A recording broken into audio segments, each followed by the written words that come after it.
ధనుస్సు రాశి వారికి గోచార రీత్యా ఈ మాసం అంతా కూడా కొంత మటుకు చిన్న ఇబ్బందులు వచ్చినప్పటికీ విజయాన్ని సాధిస్తూ ముందుకు వెళతారు. మీ తెలివితేటల్నే ఒక పెట్టుబడిగా పెట్టి ముందుకు సాగేటువంటి లక్షణాలు ఉన్నాయి. అంటే ఈ మాసంలో చిన్న చిన్న ఇబ్బందులు వస్తాయి. ఆ ఇబ్బందులు మీరు ఎదుర్కొనేటువంటి శక్తి మీకు ఉంటుంది. ఆరోగ్యపరంగా కొంత సన్నగిల్లేటువంటి సూచనలు ఉన్నాయి. అంటే అధికమైనటువంటి కష్టపడతారు. కష్టపడటం వల్ల కొంత ఆరోగ్యం క్షీణించేటువంటి సమస్యలు ఉంటాయి. కాబట్టి ఆరోగ్యం క్షీణిస్తుంది. చాలా జాగ్రత్తగా మీ ఆరోగ్యాన్ని కూడా మీరు కాపాడుకుంటూ ఉండాలి.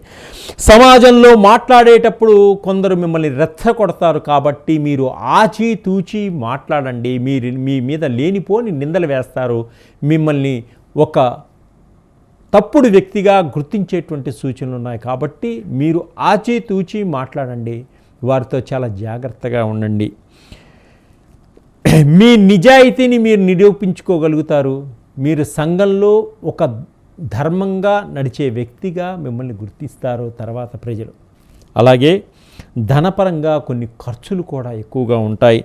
ప్రతి పనిని కూడా ఆలోచించి మీ యొక్క అనుభవాన్ని రంగరించి ముందుకు సాగండి. తప్పకుండా మీరు విజయాన్ని సాధిస్తారు. మీ వల్ల చాలామంది వాళ్ళ యొక్క లబ్ధి పొందుతూ ఉంటారు. మీ వల్ల చాలామందికి మంచి లబ్ధి కలుగుతూ ఉంటుంది. దైవాన్ని నమ్ముకుని ముందుకు సాగండి. మీకున్న సమస్యలన్నీ తొలగిపోతాయి. మీ చుట్టూ ఉన్నటువంటి శత్రువులు కూడా దూరం అయిపోతారు. ఎదుటివారితో మాట్లాడేటప్పుడు కూడా నోరు జారకండి. ఎదుటివారితో మీరు మాట్లాడేటప్పుడు ఎప్పుడు కూడా మాట తులనాడకండి. చాలా జాగ్రత్తగా మాట్లాడండి. ప్రతి విషయాన్ని ఆలోచించి మాట్లాడండి. తొందరపాటుతనంతో ఎప్పుడు కూడా మాట్లాడవద్దు. ఈ మాసంలో ఈ ధనుస్సు రాశి వారు మనస్పర్ధలు వచ్చేటువంటి సూచనలు ఎక్కువగా ఉన్నాయి. కాబట్టి కుటుంబంలో అయినా సరే, కుటుంబ పరంగా భార్యతో అయినా, తల్లిదండ్రులతో అయినా, సోదరులతో అయినా మీరు ఆలోచించి ఆచితూచి మాట్లాడండి. తొందరపాటుతనం వద్దు. మిమ్మల్ని ఏమన్నా అనినా కూడా మీరు చాలా జాగ్రత్తగా మాట్లాడండి. మౌనంగా ఉండడానికి ఎక్కువగా ప్రయత్నం చేయండి. భార్యాభర్తల మధ్య కూడా గొడవలు వచ్చేటువంటి సూచనలు కనిపిస్తున్నాయి. కాబట్టి భార్యాభర్తలు కూడా మౌనంగా ఉంటూ మితంగా మాట్లాడుకోవడం వల్ల గొడవల నుంచి బయటపడతారు. మీ భార్యాభర్తల మధ్య కొంత వివాదాలు పెట్టేవాళ్ళు కూడా ఉంటారు. కాబట్టి కొంత జాగ్రత్తగా ఉండండి. వాహనాలు కొనుగోలు చేసేటువంటి సూచనలు కూడా కనిపిస్తున్నాయి. ఈ మాసంలో ఈ ధనుసు రాశి వారికి ఎలక్ట్రానిక్స్ వస్తువులు కూడా కొంటారు. ఎలక్ట్రిక్ కార్లు కొనేటువంటి సూచనలు కనిపిస్తున్నాయి. వాహనాలు కొంటారు, భూములు కొంటారు, రకరకాలైనటువంటి వస్తువులు కూడా కొంటారు.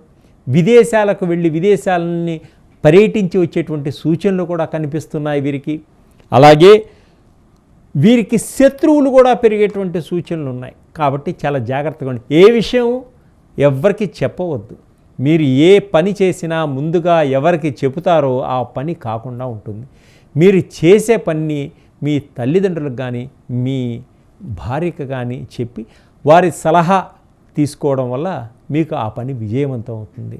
మీకు నరదిష్టి తగలడం వల్ల మీకు ఒక పనులన్నీ కూడా వెనక్కిపోవడం జరుగుతూ ఉంది ఈ ధనుస్సు రాశి వారికి. అలాగే వ్యాపారస్తులకు కొన్ని ఇబ్బందులు కూడా జరుగుతున్నాయి. మీకు రావాల్సినవన్నీ కూడా పోస్ట్పోన్ అవుతూ ఉంటాయి. కాబట్టి మీరు చాలా జాగ్రత్తగా ఉండండి. మీకు రావాల్సినటువంటి లావాదేవీలన్నీ కూడా సమయానికి మీకు వస్తాయి. ప్రభుత్వ రంగాల్లో పనిచేస్తున్నటువంటి ఉద్యోగస్తులకు అధికారుల వలన కొంత ఒత్తిడి ఎక్కువగా ఉంటుంది. కాబట్టి మీరు అధికారులతోటి చాలా జాగ్రత్తగా వ్యవహరించుకోండి.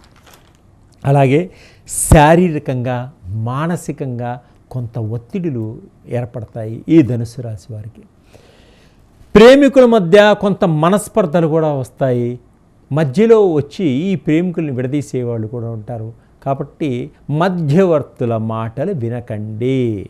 అలాగే ఆరోగ్యం పట్ల కొన్ని ఇబ్బందులు కూడా ఉంటాయి. కాబట్టి ఆరోగ్యపరంగా కూడా కొంత జాగ్రత్త తీసుకోండి. యోగా చేసుకోండి, మెడిటేషన్ చేసుకోండి, రకరకాల వ్యాయామాలు చేసుకోండి. ఆరోగ్యాన్ని ఎప్పుడూ మీ కంట్రోల్లో ఉంచుకోండి. గొడవల వలన ఇతరులకు మిమ్మల్ని ఎక్కడ ఏ విధంగా ఇరికించాలి, మిమ్మల్ని ఒక తప్పుడు మనిషిగా చూపించాలని సంఘంలో కొంతమంది శత్రువులు ఎప్పుడు అవకాశం కోసం ఎదురు చూస్తూ ఉంటారు. చాలా జాగ్రత్తగా వ్యవహరించుకోండి. కుటుంబంలో అందరూ ఒకటిగా ఉంటారు, ఒకే మాట మీద నడుచుకుంటారు, తల్లిదండ్రులు చెప్పినట్టుగా నడుచుకుంటారు. అయితే కుటుంబంలో కొన్ని శుభకార్యాలను కూడా చేసేటువంటి సూచనలు ఉన్నాయి. డబ్బు కూడా ఖర్చు పెట్టవలసి వచ్చేటువంటి సూచనలు ఉన్నాయి. సినిమా రంగంలో ఉన్నవారికి, చిత్ర పరిశ్రమలో ఉన్నవారికి కొన్ని ఇబ్బందులు కూడా కలిగేటువంటి సూచనలు కనిపిస్తున్నాయి. ధనుస్సు రాశి వారికి ఈ మాసంలో అప్పుల బాధలు ఎక్కువగా ఉంటాయి. వాహన ప్రమాదాలు కూడా పొంచి ఉంటాయి కాబట్టి కొంత చాలా జాగ్రత్తగా వ్యవహరించుకోండి. అలాగే రావలసిన డబ్బులన్నీ కూడా గట్టి ప్రయత్నం చేయటం వల్ల ఆ భగవంతుని ఆశీర్వాదం సరి అయిన సమయానికి మీకు అనుకూలంగా వస్తాయి. విదేశాలకు వెళ్ళాలి అనుకునే వారికి కూడా ఆర్థికపరమైనటువంటి ఇబ్బందులు కలగడం వల్ల స్నేహితుల ద్వారా ఆర్థికపరమైనటువంటి సహాయ సహకారాలు అందుతాయి. విద్యార్థులకు, కంప్యూటర్ రంగంలో ఉన్నవారికి, సాఫ్ట్వేర్ రంగంలో ఉన్నవారికి ఇంక్రిమెంట్స్ రావడం కానీ, జీతాలు పెరగడం, ఒక గుర్తింపు రావడం కూడా జరుగుతుంది ఈ మాసంలో ఈ ధనుస్సు రాశి వారికి. ఈ ధనుస్సు రాశి వారు ఇంకా అధికమైనటువంటి ఫలితాలు పొందడం కోసం మీరు రాహుకి పూజ చేసుకోండి. అంటే రాహుకి పూజ చేయించుకోండి శనివారం నాడు. అలాగే దుర్గామాతని దర్శనం చేసుకోండి. గురువు దోషం పోవడం కోసం దత్తాత్రేయ చరిత్ర పారాయణం చేయండి. మీకు చేత కాకపోతే దత్త దర్శనం చేసుకోండి. దత్తాత్రేయుడు ఆలయానికి వెళ్ళి దత్తాత్రేయ స్వామిని దర్శనం చేసుకోండి. దక్షిణామూర్తి స్వామిని ప్రార్థించుకోండి. శివుడి యొక్క మంత్రాన్ని మీరు ప్రతినిత్యం ఓం నమః శివాయ అనే మంత్రాన్ని పఠించడం వల్ల ఈశ్వర అనుగ్రహాన్ని పొందగలుగుతారు. మీకు వచ్చేటువంటి అడ్డంకులన్నీ తొలగిపోతాయి. మీకున్న శత్రువులందరూ తొలగిపోతారు. మీకున్నటువంటి ఆర్థిక పరిస్థితి కూడా మెరుగుపడుతుంది. సంఘంలో ఒక గుర్తింపు వస్తుంది. మీ మీద ఎటువంటి నిందలు వేయాలనుకునే వాళ్ళకు కూడా మీరు దూరం అయిపోతారు. మీరు ప్రశాంతంగా మనశ్శాంతిగా ఉండేటువంటి అవకాశం కలుగుతుంది. ఈ ధనుస్సు రాశి వారికి ఈ మాసంలో. సర్వే జనా సుఖినో భవంతు.